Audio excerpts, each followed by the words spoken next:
Olá, seja muitíssimo bem-vindo, bem-vinda ao meu canal. Hoje, dia 31 de julho, dia de Santo Inácio de Loyola, quarta-feira. Eu estou celebrando também meu aniversário de ordenação hoje, 13 anos como sacerdote na Canção Nova, na igreja, estou muito feliz. Agradeço a Deus por esse tão grande dom, peço a graça a Ele de corresponder, continuar correspondendo, né, com lutas, com batalhas.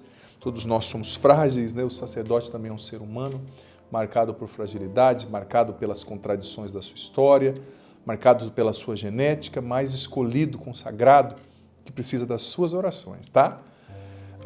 Vou falar um pouquinho de Santo Inácio hoje na homilia, mas quero convidar você que ainda não faz parte da nossa família, se inscreva aqui no canal, ative o sininho das notificações para você saber quando entrarem coisas novas aqui.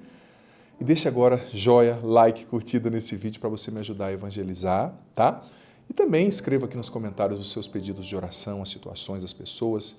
E não deixe de compartilhar esse vídeo, viu, com mais pessoas, para mais pessoas receberem a palavra do Senhor nessa quarta-feira. O evangelho dessa quarta está em Mateus, capítulo 13, do 44 ao 46. Naquele tempo, disse Jesus à multidão: o reino dos céus é como um tesouro escondido no campo. Um homem o encontra e o mantém escondido. Cheio de alegria, ele vai, vende todos os seus bens e compra aquele campo.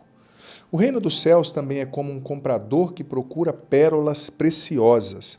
Quando encontra uma pérola de grande valor, ele vai, vende todos os seus bens e compra aquela pérola.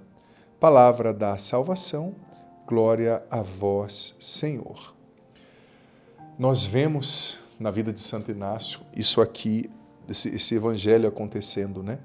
Porque uma pérola de grande valor, um campo com uma pérola escondida, com um tesouro escondido, tudo isso revela que a gente tem que investir tudo para ganhar, para conseguir esse campo, e para comprar essa pérola de grande valor, e para comprar esse campo com tesouro. A gente tem que investir tudo que a gente tem, vender tudo para comprar, o Evangelho está dizendo. O reino dos céus é assim, você tem que investir tudo, todas as suas fichas em Jesus, no seu Evangelho, no seu segmento. Santo Inácio de Loyola fez isso. Ele é o fundador da Companhia de Jesus, né, que foi responsável pela evangelização do Brasil, que enviou para cá o padre José de Anchieta, né, São José de Anchieta e tantos outros, que evangelizou tantos lugares no mundo, né? Santo Inácio de Loyola tem uma história linda, gente. Sabe, ele foi ferido numa batalha em Pamplona, né, e amadureceu quando ele estava doente, né, com a perna mancando ali. Ele leu a leitura da vida de Cristo, né? Então ele decidiu largar o serviço militar para passar o segmento de Cristo, né? Para mendigar, para viver numa caverna. Ele é mestre, né? Ele que desenvolveu os exercícios espirituais, ele é mestre de discernimento espiritual.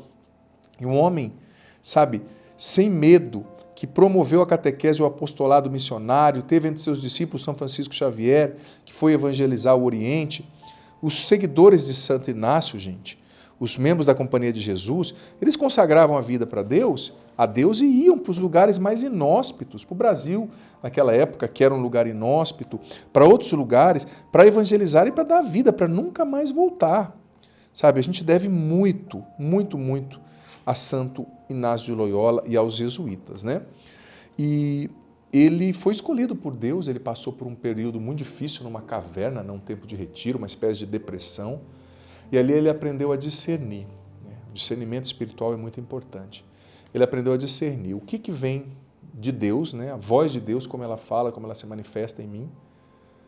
O que vem do inimigo, que é uma tentação, sendo soprada, né? Ali sugestionada, uma sugestão do inimigo, da tentação. E o que vem do meu humano, das paixões em contradição dentro de mim, da minha impulsividade, das minhas fragilidades humanas. Então, com os retiros espirituais, ele foi ensinando as pessoas a discernirem, né? E você sabe que essa é uma virtude que está em desuso no nosso tempo, mas que é tão necessária. Na correria do nosso tempo, na impaciência, na irritação. As pessoas estão cada vez mais ansiosas, impulsivas e menos discernindo as coisas. Discernere do latim, quer dizer dividir, olhar bem, depois juntar as partes e usar da maneira certa, fazer a melhor escolha, né? Talvez você está num relacionamento ruim hoje, porque você não discerniu bem. Você foi pegando, desculpa o termo, né? A primeira pessoa que você encontrou, entregando a sua vida para essa pessoa. Você não discerniu, você não descobriu os valores dessa pessoa, você não deu tempo para a pessoa se revelar, mas nessa carência louca, você foi se entregando. Ou talvez você entrou num curso errado por falta de discernimento, ou numa vocação errada. Talvez você tinha vocação para ser padre e está numa vocação que não é a sua, ou vice-versa, né? Por falta de discernimento.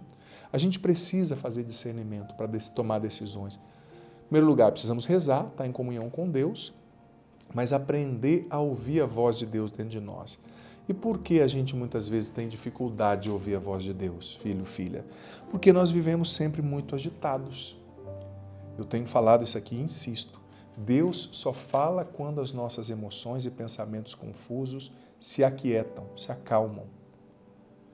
Você que vive com a sua mente num turbilhão, suas emoções num turbilhão, você vai ter dificuldade de ouvir a Deus. Aquieta a sua mente, seu coração, sua alma. Tenha momentos de silêncio, de desconexão de celular, pelo menos 30 minutos, 1 hora no seu dia, sem olhar esse bendito celular, à noite que seja, para você ouvir a voz de Deus, que é silenciosa, mas que está sempre falando. Faça o discernimento. Talvez você teve uma queda, um pecado grave, não era para você cometer, uma contradição, uma coisa errada, e você está querendo se entregar a isso. Eu já errei mesmo, então agora não tem jeito. Calma. Essa voz não é a de Deus. Deus quer que você se levante e recomece a sua missão. Deus quer que você se levante e recate os cacos que caíram no chão e recomece. Faça o discernimento. Não escute a voz do inimigo, não escute a voz desse mundo tentador que quer te levar só para uma vida de facilidades, de prazeres, de mentiras. Não escute a voz da sua humanidade. Às vezes nós somos doidos, né? A imaginação é a louca da casa, como dizia Santa Teresa d'Ávila, né? Escutemos a voz de Deus, busquemos a oração, o silêncio, estar na presença dEle.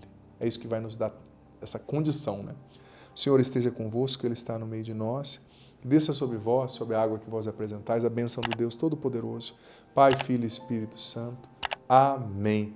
Digite agora a nossa frase de hoje, testemunho público de fé. Eu quero o que Deus tem para mim. Eu quero o que Deus tem para mim. Não deixe de digitar. E escreva aqui nos comentários também, nem que sejam poucas palavras, o que você entendeu do Evangelho, da pregação, o que Deus está sussurrando no seu coração. Deus muitas vezes Ele fala baixinho, sussurrando. É o diabo que grita, sabe? O que Deus está sussurrando, falando no seu coração? Através desse Evangelho, dessa pregação de hoje. Escreve aqui, isso é muito importante, ajuda você a, com mais exatidão, sabe, fixar a palavra no teu coração. Deus abençoe você.